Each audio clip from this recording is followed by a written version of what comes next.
Kiliang. Lapli mentakasngi ia ke National Conference balai sngi. Jong ki Vice Chancellor halor ka Transformative Higher Education for Atmanirbhar Bharat High University of Science and Technology Meghalaya. Da Presiden Barim Kari India Ramnath Govind.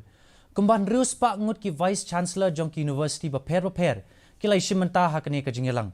Nalor ki Vice Chancellor lai don lang ru unong yok pediang kusnam Padma Shri u Dr. Bibek Debroy. Ubadai u Chairman ka Economic Advisory Council jong Menteri Rang Badu Kari India.